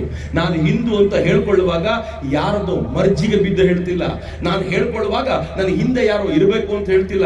ನನ್ನ ಹಿಂದೆ ನನ್ನ ಹಿಂದಿನ ಪೀಳಿಗೆಗಳು ಎಂಥವಿವೆ ಅಂತಂದ್ರೆ ಆ ಪೀಳಿಗೆಗಳ ಇಂದಿನ ದನಿಯಾಗಿ ನಾನು ನಿಂತಿರೋದೆ ನನಗೆ ಹೆಮ್ಮೆ. ನಾನು ದೇವರಿಗೆ ಪ್ರತಿನಿತ್ಯ ನಮಸ್ಕಾರ ಮಾಡೋದು ಯಾಕೆ ಗೊತ್ತಾ? ನೀನ್ ನನಗೆ ಮಾತು ಕೊಟ್ಟೆ, ನೀನ್ ನನಗೆ ಬರವಣಿಗೆ ಕೊಟ್ಟೆ ಅಂತಲ್ಲ. ಒಂದೇ ಹೇಳೋದು, ನೀನ್ ಸ್ವಲ್ಪ ನಿದ್ದೆ ಕಣ್ಣಲ್ಲಿ ನನ್ನನ್ನು ಭಾರತದಲ್ಲಿ ಹಾಕೋ ಬದಲು ಪಕ್ಕದ ಪಾಕಿಸ್ತಾನದಲ್ಲಿ ಧುಮುಕಿಸಿ ಬಿಟ್ಟಿದ್ರೆ ನನ್ನ ಕತೆ ಏನಾಗ್ಬಿಟ್ಟಿರ್ತಿತ್ತಪ್ಪ. ನೀನ್ ಸ್ವಲ್ಪ ನಿದ್ದೆ ಕಣ್ಣು ಜಾಸ್ತಿ ಆಗಿ ಅಫ್ಘಾನಿಸ್ತಾನದಲ್ಲಿ ಬಿದ್ದಿದ್ರೆ ನನ್ನ ಕತೆ ಏನಾಗಿರ್ತಿತ್ತು? ಸಿರಿಯಾದಲ್ಲಿ ಬಿದ್ದರೆ ನನ್ನ ಕತೆ ಏನಾಗಬೇಕಾಗಿತ್ತು? ಭಗವಂತ, ನೀನ್ ಎಂಥ ಪವಿತ್ರ ಭೂಮಿಯಲ್ಲಿ ನನ್ನನ್ನು ಹುಟ್ಟಿಸಿದ್ದೀಯಾ ಅಂತಂದ್ರೆ ನಾನು ಇನ್ನೂ 1000 ಜನ್ಮ ಎತ್ತಿದ್ರೂ ಕೂಡ ಇದರ ಋಣವನ್ನ ತೀರಿಸ್ಲಿಕ್ಕೆ ಆಗೋದಿಲ್ಲ ಅಂತ ಹೆಮ್ಮೆ ಪಡ್ಕೊಂಡಿಲ್ಲದ ಮಿತ್ರ. ನಮ್ಮ ಸಂತೋಷದ ಸಂಗತಿ ಏನ್ ಗೊತ್ತಾ? ನಮ್ಮನ್ನು ಆಡ್ಕೊಳ್ತಾರೆ ಜಗತ್ತಿನ ಜನ. 33 ಕೋಟಿ ದೇವತೆಗಳು ನಿಮ್ದು ಅಂತ. ಕರೆಕ್ಟ್ ರೀ. ನಮ್ಮ ಮನೆ ದೇವರ ಕೋಣೆಗೆ ಹೋದ್ರೆ 28 ದೇವರಿಗಿಂತ ಕಡಿಮೆ ಯಾರ ದೇವರ ಕೋಣೆಯಲ್ಲೂ ಇಲ್ಲ. ಒಂದು ದೇವ್ರು ಹೂವ ಇಡ್ಲಿಲ್ಲ ಅಂತಂದ್ರೆ ಬೇಜಾರು ಮಾಡ್ಕೊಳ್ತಾರೆ, ಟೆನ್ಷನ್ ಮಾಡ್ಕೊಂಡು ಇನ್ನೊಂದು ಎಲ್ಲಿಂದ ಹೂವ ಕದ್ಕೊಂಡು ಬಂದಾದ್ರೂ ಅವ್ರ ತಲೆ ಮೇಲೆ ಅಬ್ಬ ಈಗ ಸಮಾಧಾನ ಅಂತ ಸಮಾಧಾನ ಪಡೋ ಜನ ನಾವು. 33 ಕೋಟಿ ದೇವತೆಗಳಿದ್ರು ನಾವ್ಯಾರು ರಕ್ತ ಕಾರ್ಕೊಂಡು ಸಾಯಲ್ಲ ರೀ. ನೋಡಿದಿರೇನು? ಯಾವ್ದೋ ಒಂದು ದೇವಸ್ಥಾನಕ್ಕೆ ಹೋಗ್ಬೇಕು, ನೀವು ಬೆಂಗಳೂರಿಗೆ ಬನ್ನಿ ತೋರಿಸ್ತೀನಿ. ಒಂದೇ ದೇವಸ್ಥಾನದಲ್ಲಿ 20-25 ದೇವರ ಗುಡಿಗಳು ಇರ್ತವೆ. ಒಂದ್ಸಲ ಒಬ್ಬ ಒಳಗೆ ಬಂದ ಅಂತಂದ್ರೆ ಅವನಿಗೆ ಯಾವ ಇಷ್ಟದ ದೇವರಿದ್ದಾರೋ ಅದು ಇರ್ಲೇಬೇಕಪ್ಪ ಅಲ್ಲಿ, ಗಲಾಟನೆ ಇಲ್ಲ ನಮ್ಗೆ. ಆದ್ರೆ ಒಂದೇ ಜನಾಂಗ ಅಂತ ಕರೆದುಕೊಳ್ಳುವ ಅನೇಕರು ಹೆಂಗ ಕಿತ್ತಾಡ್ತಾರೆ ಗೊತ್ತಾ ಮಿತ್ರ? ನಿಮ್ಗೆ ಆಶ್ಚರ್ಯ ಅನ್ಸುತ್ತೆ, ಅಮೆರಿಕಕ್ಕೂ ರಷ್ಯಾಕ್ಕೂ ಆಗಲ್ಲ, ಇಬ್ರು ಕ್ರಿಶ್ಚಿಯನ್ರೆ. ಇರಾಕಿಗೂ ಇರಾನಿಗೂ ಆಗೋದಿಲ್ಲ, ಇಬ್ರು ಮುಸಲ್ಮಾನರು. ಇರಾನ್ ಅನ್ನ ಕಂಡ್ರೆ ಸೌದಿ ಅರೇಬಿಯಾಗ ಆಗಲ್ಲ, ಇಬ್ರು ಮುಸಲ್ಮಾನರು. ಸೌದಿ ಅರೇಬಿಯಾ ಸಿರಿಯಾ ಮೇಲೆ ದಾಳಿ ಮಾಡುತ್ತೆ, ಸಿರಿಯಾದಲ್ಲಿರೋರೆಲ್ಲ ಮುಸಲ್ಮಾನರು. ಪಾಕಿಸ್ತಾನ ಪ್ಯಾಲೆಸ್ತೈನ್ ಮೇಲೆ ಅಮೆರಿಕ ಜೊತೆ ಸೇರ್ಕೊಂಡು ಅಟ್ಯಾಕ್ ಮಾಡ್ಲಿಕ್ಕೆ ಸಿದ್ಧವಾಗಿದೆ. ಪ್ಯಾಲೆಸ್ತೈನ್ ಅಲ್ಲಿರೋದು ಮುಸಲ್ಮಾನರು, ಪಾಕಿಸ್ತಾನದವರು ಮುಸಲ್ಮಾನರು. ಪಾಕಿಸ್ತಾನ ಕಂಡ್ರೆ ನನಗೆ ಆಗೋದಿಲ್ಲ ಅಂತ ಇತ್ತೀಚೆಗೆ ಅಫ್ಘಾನಿಸ್ತಾನ ನೇರವಾಗಿ ಹೇಳಿದೆ, ಯುದ್ಧ ಶುರು ಮಾಡಿದೆ. ಇಬ್ರು ಮುಸ್ಲಿಮರು. ಪಾಕಿಸ್ತಾನಕ್ಕೆ ನಾನು ಕೊಟ್ಟ ಸಾಲವನ್ನ ವಾಪಸ್ ತಗೊಳ್ತೀನಿ, ಯಾಕೆಂದ್ರೆ ಪಾಕಿಸ್ತಾನ ಸೌದಿ ಅರೇಬಿಯಾ ಜೊತೆಗೆ ಹೋಗಿದೆ ಅಂತ ಯುನೈಟೆಡ್ ಅರಬ್ ಎಮಿರೇಟ್ಸ್ ಹೇಳಿದ್ರು. ಇಬ್ರು ಮುಸ್ಲಿಮರು. ಆದ್ರೆ ನಾವು ಕಿತ್ತಾಡ್ತೀವಿ ಅಂತ ಹೇಳುವಂತವ್ರಿಗೆ ಎಲ್ರಿಗೂ ಗೊತ್ತಿರ್ಲಿ, ಹೆಚ್ಚಂದ್ರೆ ಮದುವೆ ವಿಚಾರ ಬಂದಾಗ ಜಾತಿ ಅಂತೀವಿ, ರಾಜಕೀಯ ಬಂದಾಗ ಜಾತಿ ಅಂತೀವಿ. ಬಿಟ್ರೆ ನಾವೆಲ್ಲರೂ ಒಟ್ಟಾಗಿ ಹಿಂದೂ ಆಗಿ, ಅವನು ನೇಪಾಳದಲ್ಲಿರ್ಲಿ ಅಮೆರಿಕಾದಲ್ಲಿರ್ಲಿ ಹಿಂದೂ ಒಂದು ಅಂತ ಹೇಳ್ತೀವಲ್ಲ, ಇದು ಹಿಂದುವಿನ ತಾಕತ್ತು. ಯಾರಿದ್ದಾರೆ ಜಗತ್ನಲ್ಲಿ ಅಂತಾರ ತೋರಿಸ್ಬಿಡಿ. ಈ ವೈಶಿಷ್ಟ್ಯ ಇದರಲ್ಲಿ ಬಹಳ ವಿಶೇಷವಾದ್ದು. ಆದ್ರೆ ದುರ್ದೈವ ಒಂದಿದೆ, ಇಷ್ಟು ಶ್ರೇಷ್ಠವಾಗಿರುವ ಹಿಂದೂ ಸಮಾಜ ಈ ಪರಿ ಕಿತ್ತಾಡೋ ಸಮಾಜ ಹೆಂಗಾಗ್ಬಿಡ್ತು ಅಂತಂದ್ರೆ, ಆಕ್ರಮಣದ ಕಾಲಕ್ಕೆ ನಮ್ಮನ್ನು ನಾವು ಕಾಪಾಡ್ಕೊಳ್ಳಿಕ್ಕೆ ಒದ್ದಾಡದ್ವಲ್ಲ, ಆ ಒದ್ದಾಟದ ಸಂದರ್ಭದಲ್ಲಿ ಜಾತಿ ಪದ್ಧತಿ ಬಂದು ಸ್ತ್ರೀಯರು ತಮ್ಮನ್ನು ತಾವು ಬೆಂಕಿಗೆ ಅರ್ಪಣೆ ಮಾಡ್ಕೊಳ್ಬೇಕಾಗಿರುವಂತ ಸ್ಥಿತಿ ಬಂತು. ಒಂದಾದ್ಮೇಲೆ ಒಂದು ಕೆಡುಕುಗಳು ನಮ್ಮೊಳಗೆ ಸೇರ್ಕೊಂಡ್ಬಿಟ್ವಲ್ಲ, ಆ ಕೆಡುಕುಗಳಿಂದ ಇವತ್ತು ಹಿಂದೂ ಸಮಾಜವನ್ನ ಹೊರಗೆ ತರಬೇಕಾದಂತ ಅಗತ್ಯ ಇದೆ. ಮಿತ್ರ, ಇವತ್ತಿನ ಭಾರತ ಒಂದು ಶ್ರೇಷ್ಠ ಭಾರತ, ಆರ್ಡಿನರಿ ಭಾರತ ಅಲ್ಲ. ಇದು ಎಂತ ಶ್ರೇಷ್ಠ ಭಾರತ ಅಂತಂದ್ರೆ, ಎಕಾನಮಿಕಲಿ ಇವತ್ತು ಭಾರತ 12 ವರ್ಷಗಳ ಹಿಂದೆ ಜಗತ್ತಿನ 12ನೇ ಶ್ರೀಮಂತ ರಾಷ್ಟ್ರವಾಗಿದ್ವಿ ನಾವು. ನಮ್ಮ ಬಗ್ಗೆ ಏನ್ ಹೇಳ್ತಿದ್ರು ಗೊತ್ತಾ? ಜಗತ್ತಿನ 5 ಕೆಟ್ಟ ಎಕಾನಮಿಗಳಲ್ಲಿ ಭಾರತ ಒಂದು. ಯಾವತ್ತು ಎಕಾನಮಿ ನಾಶವಾಗುತ್ತೋ ಹೇಳಲಿಕ್ಕೆ ಬರಲ್ಲ ಅಂತಿದ್ರು. ಇವತ್ತು ನಾವು ಹೆಂಗಿದೀವಿ ಗೊತ್ತಾ? ಜಗತ್ತಿನ 4ನೇ ಶ್ರೀಮಂತ ರಾಷ್ಟ್ರವಾಗಿದ್ದೀವಿ. ಮಿತ್ರ, 6 ತಿಂಗಳು ಬಿಟ್ಟು 8 ತಿಂಗಳು ಬಿಟ್ಟು ನಾನೇನಾದ್ರೂ ವಿಜಯಪುರಕ್ಕೆ ಬಂದು ಭಾಷಣಕ್ಕೆ ಅಂತ ನಿಂತ್ರೆ 4 ಅಂತ ಹೇಳೋಂಗಿಲ್ಲ, ಜಗತ್ತಿನ 3ನೇ ಶ್ರೀಮಂತ ರಾಷ್ಟ್ರ ಅಂತ ಹೇಳಬೇಕು. ಭಾರತ ಅಷ್ಟು ವೇಗವಾಗಿ ಡೆವಲಪ್ ಆಗ್ತಿದೆ. ನಮ್ಮ ಸಾಮರ್ಥ್ಯ ಹೆಂಗಿದೆ ಅಂತಂದ್ರೆ, ಇವತ್ತು ಜಗತ್ತಿನ ಮೊಹಮ್ಮದ್ ಬಿನ್ ತುಗಲಕ್ ಆಗಿರುವ ಹುಚ್ಚು ದೊರೆಯಾಗಿರುವ ಟ್ರಂಪ್ ಮೊದಲು 25% ಟ್ಯಾರಿಫ್ ಅಂದ, 50% ಅಂದ, ಒಂದು ಸಲ ಅಂತೂ ಬಾಯಿ ಬಿಟ್ಟು 500% ಅಂದ್ಬಿಟ್ಟ. 2 ದಿನದ ಹಿಂದೆ ಈ ದೇಶದ ಪ್ರಧಾನಮಂತ್ರಿ ಕಾಲ್ ಮಾಡಿ, ನಾನ್ ನಿನ್ ಬೆಸ್ಟ್ ಫ್ರೆಂಡ್ ಅಲ್ವಾ, ಜಗತ್ತಿನಲ್ಲಿ ಯಾರಿಗೂ ಇಷ್ಟು ಕಡಿಮೆ ಇಲ್ಲದ, ಏಷ್ಯಾದಲ್ಲಿ ಯಾರಿಗೂ ಇಷ್ಟು ಕಡಿಮೆ ಇಲ್ಲದ ಅತ್ಯಂತ ಕಡಿಮೆ ಟ್ಯಾರಿಫ್ ನಿಮ್ಗೆ ಹಾಕ್ತೀನಿ ಅಂತ 18% ತಂದ್ಬಿಟ್ಟ. ನಾವೇನ್ ಕೇಳಿದ್ದಲ್ಲ, ನಾವು ಎಕಾನಮಿನ ಎಷ್ಟು ಗಟ್ಟಿ ಮಾಡಿದ್ದೀವಿ ಅಂತಂದ್ರೆ, ನೀವು ಬಂದರೆ ನಿಮ್ಮೊಂದಿಗೆ, ನೀವು ಬರದೇ ಹೋದರೆ ನಿಮ್ಮನ್ನ ಬಿಟ್ಟು ನಾವು ಭಾರತದ ಎಕಾನಮಿಯನ್ನ ಗಟ್ಟಿ ಮಾಡ್ತೀವಿ ಅಂತ ಹೇಳಿದ್ದರ ಫಲ ಅಮೆರಿಕಾವು ತಲೆಬಾಗಿ ನಿಲ್ಲಿಸುವಂತಾಗಿದೆಯಲ್ಲ, ಇದು ಹೊಸ ಭಾರತ. ಮಿತ್ರ, ಹೊಸ ಭಾರತ ಹೆಂಗಿದೆ ಗೊತ್ತೇನು? ನಮ್ಮ ಫಾರಿನ್ ಎಕ್ಸ್ಚೇಂಜ್ ರಿಸರ್ವ್ $700 ಬಿಲಿಯನ್ ಇದೆ. ಪಾಕಿಸ್ತಾನ ಜೊತೆಗೆ ತುಲನೆ ಮಾಡೋರೆಲ್ಲ ಕೇಳಿಸ್ಕೊಳ್ಳಿ. ಪಾಕಿಸ್ತಾನ್ ಜಿಂದಾಬಾದ್ ಅಂತ ಹೇಳುವವರು ಎಲ್ಲಿ? ವಿಧಾನಸೌಧದಲ್ಲಿ. ಅವರಿಗೆ ಸಪೋರ್ಟ್ ಮಾಡೋರು ಕೇಳಿಸ್ಕೊಳ್ಳಿ. ನಮ್ದು $700 ಬಿಲಿಯನ್, ಪಾಕಿಸ್ತಾನದ್ದು $15 ಬಿಲಿಯನ್ ಇಲ್ಲ. ಇದು ಹೊಸ ಭಾರತ. ಮಿತ್ರ, ಹೊಸ ಭಾರತ ಹೆಂಗಿದೆ ಗೊತ್ತಾ? ಜಗತ್ನಲ್ಲಿ ಅತ್ಯಂತ ವೇಗವಾಗಿ ಟೆಕ್ನಾಲಜಿಯನ್ನು ಅಡಾಪ್ಟ್ ಮಾಡ್ಕೊಳ್ತಿರುವಂತ ಭಾರತ ಇದು. ಎಂತ ಭಾರತ ಇದು ಅಂತಂದ್ರೆ, ಈ ದೇಶದಲ್ಲಿ UPI ಸಿಸ್ಟಮ್ ಬಂದಾಗ ಈ ದೇಶದ ಹಳ್ಳಿಯ ಹೆಣ್ಮಕ್ಕಳಿಗೆ UPI ಯೂಸ್ ಮಾಡ್ಲಿಕ್ಕೆ ಬರುತ್ತಾ ಅಂತಿದ್ರು. ಇವತ್ತು ತರಕಾರಿ ಮಾರುವ ಪ್ರತಿಯೊಬ್ಬ ಹೆಣ್ಣು ಮಗಳು ತನ್ನ ಟೇಬಲ್ ಮೇಲೆ ಒಂದು UPI ಕಾರ್ಡ್ ಇಟ್ಕೊಂಡು ಕೂತಿರ್ತಾಳಲ್ಲ, QR ಕೋಡ್ ಇಟ್ಕೊಂಡು ಕೂತಿರ್ತಾಳಲ್ಲ, ಇದು ಹೊಸ ಭಾರತ. ಮಿತ್ರ, ನಮ್ಗೆ ಅರ್ಥ ಆಗ್ತಿಲ್ಲ ಅಷ್ಟೇ. ಸಿಂಗಾಪುರ ಭಾರತದ UPI ಸಿಸ್ಟಮ್ ಯೂಸ್ ಮಾಡ್ತಾ ಇದೆ. ಜರ್ಮನಿಯವರು ಕೇಳಿದ್ದಾರೆ. ಇತ್ತೀಚೆಗೆ ಜಪಾನ್ ಕೇಳಿಕೊಂಡಿದೆ, ನಿಮ್ UPI ಸಿಸ್ಟಮ್ ಅನ್ನ ನಮಗೂ ಕೊಡಿ ಅಂತ. ಭಾರತ ಟೆಕ್ನಾಲಜಿಕಲಿ ಅಡ್ವಾನ್ಸ್ ಆಗ್ತಿರುವಂತ ರೀತಿ ಇದು. ಮಿಲಿಟರಿಲಿ ಏನ್ ಭಾರತ ಕಡಿಮೆ ಇದೆ ಅನ್ಕೊಂಡಿದ್ದೀರೇನು? 1971ರಲ್ಲಿ ಪಾಕಿಸ್ತಾನವನ್ನ ಯುದ್ಧದಲ್ಲಿ ಮಣಿಸಿದ್ವಿ, 16 ದಿನಗಳ ಕಾಲದ ಯುದ್ಧ. ಇವತ್ತೊಂದು ಯುದ್ಧ ನಡೀತು, 4 ದಿನದಲ್ಲಿ ಪಾಕಿಸ್ತಾನವನ್ನ ಮಟ್ಟ ಹಾಕಿ ನಮ್ಮ ಕಾಲಿಗೆ ಬಿದ್ದು ಗೋಗರಿಯುವಂತೆ ಮಾಡಿದ್ವಲ್ಲ, ಹೊಸ ಭಾರತ ರೀ ಇದು. ನಮ್ ಇವತ್ತಿನ ಕೆಪಾಸಿಟಿ ಏನು ಅನ್ಕೊಂಡಿದ್ದೀರಿ? ನನ್ನ ನೆಚ್ಚಿನ ತರುಣ ಮಿತ್ರರೇ ಕೇಳಿ, ಒಂದು ಕಾಲದಲ್ಲಿ ನಾವು ಅಟ್ಯಾಕ್ ಮಾಡಬೇಕಾದ್ರೆ ದೂರ ನಿಂತು ಯೋಚನೆ ಮಾಡಬೇಕಾಗಿತ್ತು. ಇವತ್ತು 400 ಕಿಲೋಮೀಟರ್ ದೂರ ನಿಂತ್ಕೊಂಡು ನಾವು ಹಾರಿಸಿದ ಬ್ರಹ್ಮೋಸ್ ಪಾಕಿಸ್ತಾನದ ಯಾವ ಭಾಗದಲ್ಲಿ ಎಷ್ಟು ಅಳತೆಯಲ್ಲಿ ಯಾರ ಮನೆಯ ಮೇಲೆ ಬೀಳಬೇಕು ಅಂತ ನಿಶ್ಚಯ ಮಾಡಿದ್ರೆ ಅವನ ಮನೆಯ ಮೇಲೆ ಹೋಗಿ ಬೀಳುತ್ತಲ್ಲ. ಇದು ಭಾರತದ ಹೊಸ ಟೆಕ್ನಾಲಜಿ, ಹೊಸ ಮಿಲಿಟರಿ ಪವರ್. ಮಿತ್ರ, ಪಾಕಿಸ್ತಾನದ ಅಸಿಂ ಮುನೀರ್ ಬಂಕರಲ್ಲಿ ಹೋಗಿ ಅಡಗಿ ಕೂತಿದ್ದ 3ನೇ ದಿನ ಭಾರತದ ಈ ದಾಳಿಗೆ ಹೆದರಿ ಅಂತಂದ್ರೆ ಈ ದೇಶ ಯಾವ ಪರಿ ಬೆಳೆದು ನಿಂತಿದೆ. ಈ ದೇಶ ಇವತ್ತು ಹೆಂಗ್ ಬೆಳೆದಿದೆ ನಿಂತಿದೆ ಅಂತಂದ್ರೆ ಇಡೀ ಜಗತ್ತಿನ ಜನ ಭಾರತವನ್ನ ಗೌರವಿಸುವ ಮಟ್ಟಿಗೆ, ಭಾರತವನ್ನ ಬಿಟ್ಟು ಜಗತ್ತನ್ನ ಯೋಚಿಸಲಾಗದು ಎನ್ನುವ ಮಟ್ಟಿಗೆ ಭಾರತ ಅಗಾಧವಾಗಿ ಬೆಳೆದು ನಿಂತಿದೆ. ಇನ್ನು ಭಾರತವನ್ನ ತಡೆಯುವ ಶಕ್ತಿ ಯಾರೂ ಇಲ್ಲ. ಸ್ವಾಮಿ ವಿವೇಕಾನಂದರು ಹೇಳಿದ್ರು, ತಾಯಿ ಭಾರತಿ ದುರ್ಗೆಯಂತೆ ಕಾಳಿಯಂತೆ ಮೈ ಕೊಡವಿ ಎದ್ದು ನಿಲ್ತಾಳೆ. ಅವಳೇನಾದ್ರೂ ಈ ಎದ್ದು ನಿಂತು ತನ್ನ ಸಿಂಹಾಸನವನ್ನ ಏರಿದ್ರೆ ಹಳೆಯ ವೈಭವ ಎಲ್ಲ ಮಸುಕಾಗುವಂತ ಭವ್ಯ ಭಾರತ ನಿರ್ಮಾಣ ಆಗತ್ತೆ ಅಂತ ಭಾರತ ನಿರ್ಮಾಣ ಆಗ್ತಾ ಇದೆ. ಆ ಭಾರತ ಕಣ್ಮುಂದೆ ಕಾಣ್ತಿದೆ. ಆದ್ರೆ ಯಾವಾಗ ಬಂತು ಈ ಭಾರತ? ಯಾವತ್ತು ಹಿಂದೂ ಒಟ್ಟಾದ್ನೋ ಅವತ್ತು ಬಂತು. ಹಿಂದೂ ಒಮ್ಮೆ ಒಟ್ಟಾದ, ನಾವೆಲ್ಲರೂ ಸೇರ್ಕೊಂಡು ರಾಮ ಮಂದಿರವನ್ನ ಕಟ್ಟಲಿಕ್ಕೆ ಸಾಧ್ಯ ಆಯಿತು. 500 ವರ್ಷಗಳಿಂದ ಬಡದಾಡ್ತಾ ಇದ್ರು ಎಲ್ಲರೂ ರಾಮ ಮಂದಿರ ಬೇಕು ಅಂತ. ಆಗಿರ್ಲಿಲ್ಲ. ನಮ್ಮ ಕಾಲಘಟ್ಟ, ಪುಣ್ಯದ ಕಾಲಘಟ್ಟ, ರಾಮ ಮಂದಿರ ನಿರ್ಮಾಣ ಆಯಿತು. ರಾಮನಲ್ಲ ಪ್ರತಿಷ್ಠಾಪನೆಗೊಂಡ. ಕೋಟ್ಯಂತರ ಜನ ಇವತ್ತು ಅಯೋಧ್ಯೆಗೆ ಹೋಗ್ತಾರೆ. ಎಲ್ಲಿ ರಾಮ ಹುಟ್ಟಿದ್ನೋ ಆ ಜಾಗದಲ್ಲಿ ರಾಮ ಮಂದಿರ ನಿರ್ಮಾಣ ಆಯಿತು. ಶಿವನ ಪೂಜಕರು ಬಹಳ ಜನ ಇದ್ದೀರಿ. ಕಾಶಿಯಲ್ಲಿ ಶಿವನ ವಿಗ್ರಹ ಇವತ್ತು ಎಲ್ಲಿದೆಯಲ್ಲ, ಒರಿಜಿನಲ್ ಟೆಂಪಲ್ ಅಲ್ಲ ಅದು. ಆ ಟೆಂಪಲ್ ಮೇಲೆ ಆಕ್ರಮಣ ಆದ ನಂತರ ಮೂಲ ವಿಗ್ರಹವನ್ನ ತೆಗೆದು ಕಾಲ್ ತೊಳಿಲಿಕ್ಕೆ ಇಡ್ತಾರಲ್ಲ, ಆ ಜಾಗದಲ್ಲಿ ಇಟ್ಕೊಂಡಿದ್ರಿ ವಿಗ್ರಹ. ಅಹಲ್ಯಾಬಾಯಿ ಹೋಳ್ಕರ್ ಬಂದು ಈ ಅಯೋಗ್ಯರ ತಂಟೆಯೇ ಬೇಡ, ಈ ಕೆಡುಕರ ತಂಟೆಯೇ ಬೇಡ ಅಂತ ಪ್ರತ್ಯೇಕ ಮಂದಿರವನ್ನು ಕಟ್ಟಿಸ್ಬಿಟ್ರು. ನಾವೆಲ್ಲರೂ ಆ ಮಂದಿರಕ್ಕೆ ಹೋಗ್ತೀವಿ. ಆದ್ರೆ ಶಿವನ ವಾಹನ ನಂದಿ ಕೇಳಬೇಕಲ್ಲ, ನೀವು ಬೇಕಿದ್ರೆ ಹೋಗ್ರಪ್ಪ, ನನ್ನ ದೇವ್ರು ಈ ಕಡೆನೇ ಇದ್ದಾನೆ, ನಾನ್ ಮಾತ್ರ ಮುಖ ತಿರುಗಿಸಲ್ಲ ಅಂತ ಇವತ್ತಿಗೂ ಒರಿಜಿನಲ್ ಮಂದಿರದ ಕಡೆ ಮುಖ ತಿರುಗಿಸಿ ಕೂತಿದ್ದಾನೆ. ಹಿಂದೂ ಒಟ್ಟಾಗಿ ನಿಂತ ಅಂತಂದ್ರೆ ಒರಿಜಿನಲ್ ಟೆಂಪಲ್ ಓಪನ್ ಆಗುವ ಕಾಲವು ದೂರ ಇಲ್ಲ. ಹಿಂದೂ ಒಟ್ಟಾಗಿ ನಿಂತ ಅಂತಂದ್ರೆ ಮಥುರಾದಲ್ಲಿ ಕೃಷ್ಣ ವಾಪಸ್ ಬರುವಂತ ಕಾಲಗಳು ದೂರವಿಲ್ಲ. ಸಮಯ ಹತ್ರ ಬಂದಿದೆ ಅಷ್ಟೇ. ನಾವೆಲ್ಲರೂ ಬಲವಾಗಿ ಒಗ್ಗೂಡಬೇಕಾಗಿರುವಂತ ಕಾಲ ಇದು.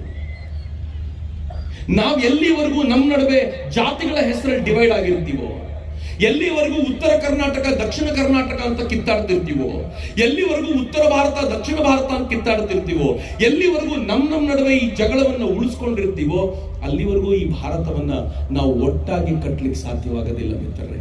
ಆ ಕಾರಣಕ್ಕೆ ನಿಮ್ಮನ್ನು ಕಳಕಳಿಯಿಂದ ಕೇಳ್ಕೊಳ್ತೀನಿ, ಒಟ್ಟಾಗಬೇಕು. ನಾವು ಯಾಕೆ ಒಟ್ಟಾಗಬೇಕು ಅಂದ್ರೆ, ಆಗಬೇಕಾಗಿರೋ ಕೆಲಸ ಇನ್ನೂ ಬಹಳಷ್ಟಿದೆ. ಎಲ್ಲ ಮುಗಿದೋಗ್ಲಿಲ್ಲ ರೀ. ನಮ್ಮೆಲ್ಲ ದೇವಸ್ಥಾನಗಳು ಇನ್ನೂ ಸರ್ಕಾರದ ಕಂಟ್ರೋಲ್ ಅಲ್ಲಿವೆ. ಸರ್ಕಾರದ ಕಂಟ್ರೋಲ್ ಅಲ್ಲಿ ಇಟ್ಕೊಂಡಂತವ್ರು ಎಂತೆಂಥವ್ರು ಕೂತಿದ್ದಾರೆ ಅಂತಂದ್ರೆ, ತಿರುಪತಿ ತಿಮ್ಮಪ್ಪನಿಗೆ ಲಡ್ಡು ಮಾಡಿಸ್ರಪ್ಪ ಅಂತಂದ್ರೆ ಕೊಬ್ಬು, ಯಾವುದರ ಈ ಪ್ರಾಣಿಗಳ ಕೊಬ್ಬನ್ನ ಹಾಕಿ ತುಪ್ಪ ಅಂತ ಕರೆದು ಲಡ್ಡು ಮಾಡಿಕೊಡ್ತಾರೆ. ಯಾಕೆ? ಸರ್ಕಾರದ ಅಡಿಯಲ್ಲಿ ಆ ದೇವಸ್ಥಾನ ಇದೆ ಅಂತ. ಅಯ್ಯಪ್ಪ ಸ್ವಾಮಿಗೆ ಚಿನ್ನದ ಕೊಡುಗೆಗಳನ್ನು ಕೊಟ್ಟಿದ್ರೆ ಆ ಚಿನ್ನದ ಮೇಲ್ಪದರವನ್ನ ಕರಗಿಸಿ ಲೂಟಿ ಹೊಡೆಯುವಂತ ಅಯೋಗ್ಯರಿದ್ದಾರೆ. ಯಾಕೆ? ಸರ್ಕಾರ ಇನ್ನು ದೇವಸ್ಥಾನದ ಕೈನಲ್ಲಿದೆ, ದೇವಸ್ಥಾನಗಳಿನ್ನು ಸರ್ಕಾರದ ಕೈಲಿದೆ. ನಾವೀಗ ಉಲ್ಟಾ ಮಾಡಬೇಕಾಗಿದೆ. ಸರ್ಕಾರಗಳನ್ನು ದೇವಸ್ಥಾನದ ಕೈಯಲ್ಲಿ ತಂದು ದೇವರನ್ನ ಆಳ್ವಿಕೆಗೆ ಕೂರಿಸುವಂತ ಹೊತ್ತು ಈಗ ಬಂದಿದೆ. ಈ ಸಂದರ್ಭ ಹೆಂಗಿದೆ ಅಂತಂದ್ರೆ, ನಾವು ಬಲವಾಗಿ ನಿಂತರೆ ಇದೆಲ್ಲವೂ ಸಾಧ್ಯವಾಗತ್ತೆ. ಮಿತ್ರೆ, ಆಗತ್ತಾ ಅಂತ ನೀವೇನಾದ್ರೂ ಕೇಳಿದ್ರೆ ಆಗಲ್ಲ ಅಂತ ಹೇಳುವ ಧೈರ್ಯ ಇವತ್ತಂತೂ ನನಗಿಲ್ಲ. ಯಾಕೆ ಅಂತಂದ್ರೆ, ಒಬ್ಬ ಹುಡುಗ ಇದೇ ರೀತಿ ಯೋಚನೆ ಮಾಡಿದ. ಈ ದೇಶವನ್ನ ಹಿಂದೂ ರಾಷ್ಟ್ರ ಮಾಡ್ತೀನಿ ಅಂತ ಯೋಚನೆ ಮಾಡಿದ. ಅದಕ್ಕೆ ಏನ್ ಮಾಡ್ತೀಯಾ, ಒಂದ್ 8 ಜನ ಹುಡುಗರು ಸೇರಿಸ್ಕೊಂಡು ಕಬಡ್ಡಿ ಆಡ್ಲಿಕ್ಕೆ ಶುರು ಮಾಡಿದ. ಯಾರೋ ತಮಾಷೆ ಮಾಡಿದ್ರು, ಕಬಡ್ಡಿ ಆಡಿದ್ರೆ ಹಿಂದೂ ರಾಷ್ಟ್ರ ಆಗುತ್ತೇನೆಯಾ? ಅವನಂದ ನೋಡ್ತಾ ಇರಿ, ಒಂದಿನ ಈ ಕಬಡ್ಡಿ ಆಡೋ ಹುಡುಗರ ಹಿಂದೂ ರಾಷ್ಟ್ರ ಕಟ್ತಾರೆ ಅಂತ 100 ವರ್ಷಗಳ ಹಿಂದೆ ಹೇಳಿದ. ರಾಷ್ಟ್ರೀಯ ಸ್ವಯಂ ಸೇವಕ ಸಂಘ ಅನ್ನುವಂತ ಹೆಸರಾಯ್ತು. ಇವತ್ತು ರಾಷ್ಟ್ರೀಯ ಸ್ವಯಂ ಸೇವಕ ಸಂಘ ಎಷ್ಟು ಅಗಾಧವಾಗಿ ಬೆಳೆದು ನಿಂತಿದೆ ಅಂತಂದ್ರೆ ಇಡೀ ಜಗತ್ತು ಮಾತನಾಡುತ್ತೆ. ಭಾರತ ಹಿಂದೂ ರಾಷ್ಟ್ರವಾಗುವಂತ ದಿನಗಳು ದೂರ ಇಲ್ಲ. ಕನಸಿನಿಂದ ಹಿಂದೂ ರಾಷ್ಟ್ರದವರೆಗೂ ಬಂತಲ್ಲ. ಮಿತ್ರ, ಕನಸುಗಳು ಯಾವತ್ತೂ ಸಾಯೋದಿಲ್ಲ. ಕನಸು ಕಟ್ಟಬೇಕಾದಂತ ಅಗತ್ಯ ಇದೆ. ಆದರೆ ಸುಮ್ಮನೆ ಕಟ್ಟಿದ್ರೆ ಆಗೋದಿಲ್ಲ. ನಾವು ನಮ್ಮ ನಡುವೆ ಇರುವಂತ ಭೇದಗಳನ್ನು ಮರೆತು ಎಲ್ಲರೂ ಒಟ್ಟಾಗಿ ಕೂತ್ಕೋಬೇಕಾಗಿದೆ. ಇದು ಬರೀ ಸ್ಟೇಜ್ ಮೇಲೆ ಒಟ್ಟಾಗಿ ಕೂತ್ಕೊಳ್ಳೋದಲ್ಲ, ಬರೀ ನಾವೆಲ್ಲ ಕೂತ್ಕೊಂಡು ಮಾತನಾಡುವಾಗ ಒಟ್ಟಾಗಿ ಕೂತ್ಕೊಳ್ಳೋದಲ್ಲ, ಹೃದಯದಲ್ಲಿ ಒಟ್ಟಾಗಬೇಕಾದಂತ ಅಗತ್ಯ ಇದೆ. ನಮ್ಮ ನಡುವೆ ಇರುವ ಎಲ್ಲ ಭೇದಗಳನ್ನ ಕಿತ್ತೊಗೆದು ನಾವೆಲ್ಲರೂ ಹಿಂದೂ ಎನ್ನುವ ಭಾವದಿಂದ ಒಗ್ಗೂಡಬೇಕಾದಂತ ಅಗತ್ಯ ಇದೆ. ನಾವು ಒಗ್ಗೂಡದೆ ಹೋದ್ರೆ ಏನಾಗುತ್ತೆ ಅಂತ ಒಂದೇ ಒಂದು ಉದಾಹರಣೆ ಕೊಡಬೇಕು. ಕಳೆದ 1 ತಿಂಗಳಲ್ಲಿ ಈ ನಾಡಿನಲ್ಲಿ ಏನೇನಾಗಿದೆ ಅಂತಂದ್ರೆ, ಒಂದೇ 1 ತಿಂಗಳಲ್ಲಿ ನೀವು ವಾಪಸ್ ಗೂಗಲ್ ಸರ್ಚ್ ಮಾಡಿ, ತುಂಬಾ ಜನ ಪತ್ರಕರ್ತರು ಇದ್ದಾರೆ, ಒಂದು ಸಣ್ಣ ರಿಸರ್ಚ್ ಮಾಡಿ. Kings George medical college, Lucknow, ಉತ್ತರ ಪ್ರದೇಶದಲ್ಲಿ ಒಬ್ಬ ಡಾಕ್ಟರ್ ಪೊಲೀಸರಿಗೆ ಕಂಪ್ಲೇಂಟ್ ಕೊಡ್ತಾಳೆ. ಏನ್ ಕೊಡ್ತಾಳೆ ಗೊತ್ತಾ?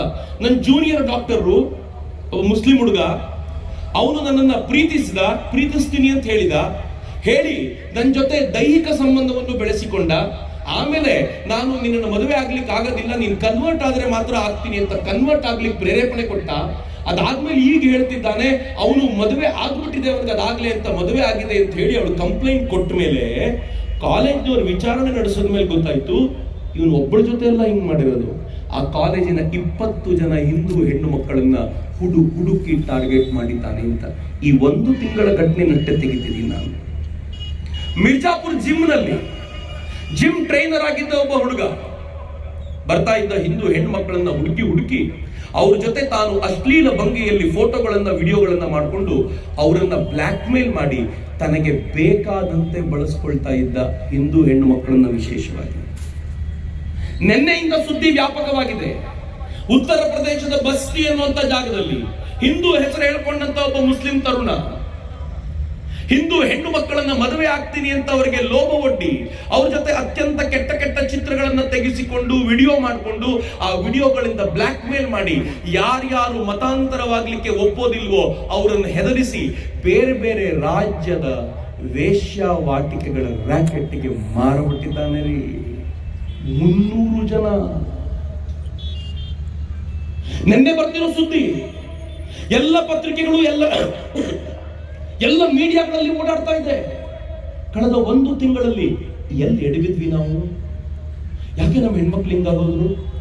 ಯಾವ ಹೆಣ್ಮಗು ಒಂದು ತಾಯಿ ಅಂತ ಕರೆಯುವಾಗ ನನಗಂತೂ ಗೌರವ ಬರುತ್ತೆ. ಯಾರಾದ್ರೂ ಹೆಣ್ಮಕ್ಳು ಬಂದು ನಮಸ್ಕಾರ ಮಾಡುವಾಗ ನಮಸ್ತೆ ಅಮ್ಮ ಅಂತ ಹೇಳಬೇಕು ಅಂತ ಅನ್ಸುತ್ತೆ. ಆದ್ರೆ ಎಲ್ಲಿ ಎಡವಿದ್ವಿ ಗೊತ್ತೇನು? ಹೆಣ್ಮಕ್ಳು ತಪ್ಪಿಲ್ಲ ರೀ, ನಮ್ ಗಂಡ್ಮಕ್ಳದು ತಪ್ಪಲ್ಲ. ಮನೆಯಲ್ಲಿ ನಾವು ಊಟಕ್ಕೆ ಜೊತೆ ಕೂತ್ಕೊಳ್ಳೋದೇ ಇಲ್ವಲ್ರಿ. ನಮ್ಮ ಪಾಡಿಗೆ ನಾವು, ಅವ್ರ ಪಾಡಿಗೆ ಅವರು. ಅವ್ರು ಏನ್ ಮಾಡ್ತಿರ್ತಾರೋ ಯಾರಿಗ್ ಗೊತ್ತು?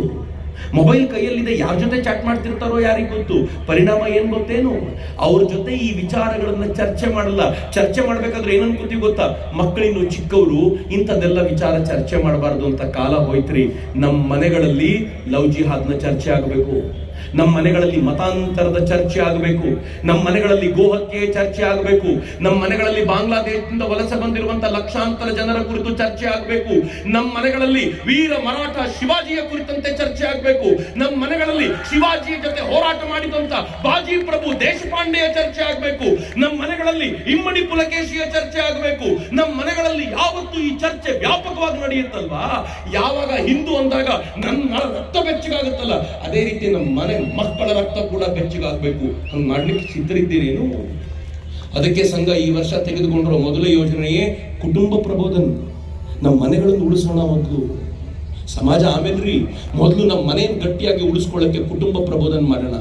ಯಾರು ಕುಟುಂಬವನ್ನ ಕಟ್ಟಿದ್ರೋ, ಪರಿವಾರವನ್ನ ಕಟ್ಟಿದ್ರೋ, ಕುಟುಂಬದಿಂದ ಆಚೆಗೆ ಬನ್ನಿ, ಸಮಾಜವನ್ನ ಕಟ್ಟೋಣ. ಸಾಮರಸ್ಯದಿಂದ ಎಲ್ಲರೂ ಒಂದ್ ಕಡೆ ಸೇರೋಣ. ಇವತ್ತು ಎಷ್ಟು ಚೆನ್ನಾಗಿ ಕಾಣ್ತಿದೆ ನೋಡಿ. ನಾವೇನ್ ಜಾತಿಯ ಗ್ರೂಪ್ ಮಾಡ್ಕೊಂಡು ಕೂತಿಲ್ಲ, ಹಿಂದೂ ಅನ್ನುವಂತ ಒಂದು ಗ್ರೂಪಿನಡಿ ಕೂತಿರೋದ್ರಿಂದ ಏನ್ ಆನಂದ, ಏನ್ ಅದ್ಭುತ ಅಂತ ಅನ್ನಿಸ್ತಿದೆ. ಇದನ್ನ ಇಡೀ ಸಮಾಜಕ್ಕೆ ಹಬ್ಬಿಸಬೇಕಾಗಿದೆ, ಸಾಮರಸ್ಯವನ್ನು ತರಬೇಕಾಗಿದೆ. ಮೂರನೇದು ಸಂಘ ಹೇಳುತ್ತೆ ಇನ್ಮುಂದೆ ನಾವು ಪರಿಸರವನ್ನು ರಕ್ಷಿಸಿಕೊಳ್ಳೋಣ, ನಮ್ಮ ಪರಿಸರವನ್ನ ಸ್ವಚ್ಛವಾಗಿ ಇಟ್ಕೊಳ್ಳೋಣ.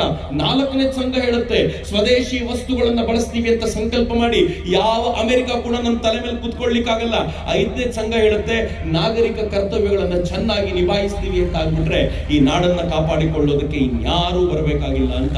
ಮಿತ್ರೆ, ಸಂಘ ಈಗ ಹಾಕಿಕೊಟ್ಟಿರುವಂತ ಈ ಯೋಜನೆಯ ಪ್ರಕಾರ ನಮ್ಮ ಮನೆಗಳನ್ನ ಹಿಂದೂ ಬಾಂಧವರು ರಕ್ಷಿಸಿಕೊಳ್ತೀವಿ ಅಂತಾದ್ರೆ ನಮ್ಮನ್ನು ತಡೆಯೋ ಶಕ್ತಿ ಯಾರದ್ದು ಇಲ್ಲ ಮಿತ್ರರೇ. ಅಂಥದ್ದೊಂದು ಶಕ್ತಿಯ ಪ್ರವಹನೆ ಆಗಬೇಕಾಗಿರುವಂತ ಹೊತ್ತು ಬಂದಿದೆ. ಎಂತ ಸಂದರ್ಭ ಇದು ಅಂತಂದ್ರೆ, ನಾನು ತಮಾಷೆ ಮಾಡ್ತಿರ್ತೀನಿ, ಸತ್ಯ ಕೂಡ. ಕಳೆದ 3-4 ವರ್ಷಗಳ ಹಿಂದೆ ಕಚ್ಚಿನ ಮರುಭೂಮಿಯಲ್ಲಿ ಒಂದು ಶಿವಲಿಂಗ ಸಿಕ್ತು. ಪಿಂಕ್ ಕಲರ್ ಕಲ್ಲು, ಆ ತರದ ಕಲ್ಲನ್ನು ನೋಡ್ಲೇ ಇಲ್ಲ. ವಿಶೇಷವಾಗಿರುವಂತ ಕಲ್ಲಿನ ಶಿವಲಿಂಗ. ಯಾವುದೋ ಆಕ್ರಮಣದ ಕಾಲದಲ್ಲಿ ಅದನ್ನು ಮುಚ್ಚಿಟ್ಬಿಟ್ಟಿದ್ರಂತೆ, ಈಗ ಮೇಲ್ ಬಂದಿದೆ. ಕೃಷ್ಣಾ ನದಿಯಲ್ಲಿ ಒಂದು ರಾಮನ ವಿಗ್ರಹ ಸಿಕ್ತು ಕೆಲವು ವರ್ಷಗಳ ಹಿಂದೆ. ಯಾರೋ ಹೇಳಿದ್ರು ಅಯೋಧ್ಯೆಯ ರಾಮನೆಲ್ಲ ಮೂಲ ವಿಗ್ರಹ ಇದೆ, ಆಕ್ರಮಣದ ಕಾಲಕ್ಕೆ ಯಾರೋ ತಂದು ಮುಚ್ಚಿಟ್ಟಿದ್ರು, ಈಗ ದೇವರ ಆಚೆ ಬಂದಿದ್ದಾನೆ ಅಂತ. ದೇವರಿಗೂ ವಿಶ್ವಾಸ ಬಂದಿದೆ, ಈಗ ಆಚೆ ಬಂದ್ರೆ ಇವರೆಲ್ಲರೂ ಚೆನ್ನಾಗಿ ನೋಡ್ಕೊಳ್ತಾರೆ ಅಂತ. ಭಗವಂತನೂ ನಮ್ಮ ಮೇಲೆ ಇಷ್ಟು ವಿಶ್ವಾಸ ಇಟ್ಟಿರುವಾಗ ನಾವು ಮಾತ್ರ ಕೈ ಕಟ್ಕೊಂಡು ಕುಳಿತರೆ ಹೆಂಗ್ರಿ? ನಾಡು ಕಟ್ಟಲಿಕ್ಕೆ ಮುಂದೆ ಬರಬೇಕಾಗಿದೆ. ಇನ್ನು ಸಹಿಸಿಕೊಳ್ಳಲಾರೆವು ಅಂತ ಹೇಳಬೇಕಾಗಿರುವಂತ ಸಂದರ್ಭ ಬಂದಿದೆ. ಸ್ವಾಮಿ ವಿವೇಕಾನಂದರು ತಮ್ಮ ಶಿಷ್ಯನೊಬ್ಬನಿಗೆ ಕೇಳ್ತಾರೆ, ಏಯ್ ಚೈತನ್ಯ ಅಂದ್ರೆ ಏನೋ? ಅವನು ಹೇಳ್ತಾನೆ, ಬುದ್ಧಿಪೂರ್ವಕವಾಗಿ ಮಾಡುವ ಕೆಲಸವೆಲ್ಲ ಚೈತನ್ಯ. ಸ್ವಾಮಿ ವಿವೇಕಾನಂದರು ಹೇಳ್ತಾರೆ, ಅಲ್ಲ, ಯಾರೋ ತುಳಿಲಿಕ್ಕೆ ಅಂತ ನಿಂತಾಗ ಪ್ರತಿಭಟನೆಯಿಂದ ಎದ್ದು ನಿಲ್ಲೋದಿದೆಯಲ್ಲ, ಅದು ನಿಜವಾದ ಚೈತನ್ಯ ಅಂತ ಸ್ವಾಮಿ ವಿವೇಕಾನಂದರು ಹೇಳ್ತಾರೆ. ಎಲ್ಲಿದೆ ಆ ಉತ್ಸಾಹ, ಆ ಅದಮ್ಯವಾಗಿರುವಂತ ಶಕ್ತಿ, ಆ ಅಪಾರವಾಗಿರುವಂತ ಬುದ್ಧಿಮತ್ತೆ? ನಮ್ಮೊಳಗೆ ಅಡಗಿರುವ ಅವೆಲ್ಲವನ್ನು ಹೊರಗೆ ತೆಗೆದು ಮತ್ತೊಮ್ಮೆ ಇಡೀ ಜಗತ್ತಿಗೆ ಬೆಳಕನ್ನು ಕೊಡೋದಕ್ಕೆ ಸಿದ್ಧರಾಗೋಣ. ಹಿಂದೂ ಅಲ್ಲದೆ ಹೋದ್ರೆ ಈ ಬೆಳಕನ್ನು ಕೊಡ್ಲಿಕ್ಕೆ ಯಾರಿಂದಲೂ ಸಾಧ್ಯವಿಲ್ಲ. ಜಗತ್ತು ಕಾಯ್ತಾ ಇದೆ, ಏನಾದರೂ ಕೊಡಿ ಅಂತ. ಹಿಂದೂ ಸಂಗಮ ಅಂಥದ್ದೊಂದೇನೋ ಜಗತ್ತಿಗೆ ಕೊಡಬೇಕಾಗಿದೆ. ನೆರೆದಿರುವಂತ ತಾಯಂದಿರನ್ನು ನಾನು ಕಳಕಳಿಯಿಂದ ಕೇಳ್ಕೊಳ್ಳೋದಿದೆ, ಎಷ್ಟು ಜನ ಅಂತ ಇಂಜಿನಿಯರ್ಸ್ಗಳನ್ನು ಪ್ರೊಡ್ಯೂಸ್ ಮಾಡ್ತೀರಾ? ನಾನು ಒಬ್ಬ ಇಂಜಿನಿಯರೇ, ಅದು ಇದ್ದುಕೊಂಡೇ ಹೇಳ್ತೀನಿ. ಇಂಜಿನಿಯರ್ಗಳಿಗೆ ಕೊರತೆ ಇಲ್ಲ, ಡಾಕ್ಟರ್ಗಳಿಗೆ ಕೊರತೆ ಇಲ್ಲ. ನಿಮ್ಮ ಮನೆಯಿಂದ, ಬಿಜಾಪುರದ ಮನೆಯಿಂದ, ವಿಜಯಪುರದ ಮನೆಯಿಂದ ನೀವೇನಾದರೂ ಕೊಡಬೇಕು ಅಂತಿದ್ರೆ ಏನ್ ಕೊಡಬೇಕು ಗೊತ್ತಾ? ಹೃದಯದಲ್ಲಿ ಭಾರತವನ್ನು ತುಂಬಿಕೊಂಡಿರುವ, ಮಸ್ತಿಷ್ಕದಲ್ಲಿ ಜಗತ್ತಿಗೆ ಉತ್ತರ ಕೊಡಬಲ್ಲಂತ ಸಾಮರ್ಥ್ಯವನ್ನು ತುಂಬಿಕೊಂಡಿರುವ ಸಂತಾನವನ್ನ ಮನೆಯಿಂದ ಕೊಡಿ. ಭಾರತ ಕಾಯ್ತಾ ಇದೆ ಅಂತ ಸಂತಾನಕ್ಕೋಸ್ಕರ. ಅಂತ ಸಂತಾನ ಈ ರಾಷ್ಟ್ರದ ಪ್ರಗತಿಯ ಸಾಕ್ಷಿಯಾಗಬಲ್ಲದು ಅಂತ ನಾನು ಅತ್ಯಂತ ಕಳಕಳಿಯಿಂದ ಭಾವಿಸ್ತಾ ಎಲ್ರಿಗೂ ಧನ್ಯವಾದಗಳನ್ನು ಸಮರ್ಪಿಸೋಕ್ಕಿಂತ ಮುಂಚೆ ಎರಡೂ ಕೈಗಳನ್ನ ಗಾಳಿಗೆ ಬೀಸಿ ನನ್ನ ಜೊತೆ ಭಾರತ್ ಮಾತೆ ಜೈಕಾರ ಕೊಡಿ ಉಚ್ಚ ಕಂಠದಲ್ಲಿ. ಭಾರತ್ ಮಾತಾ ಕೀ, ಭಾರತ್ ಮಾತಾ ಕೀ.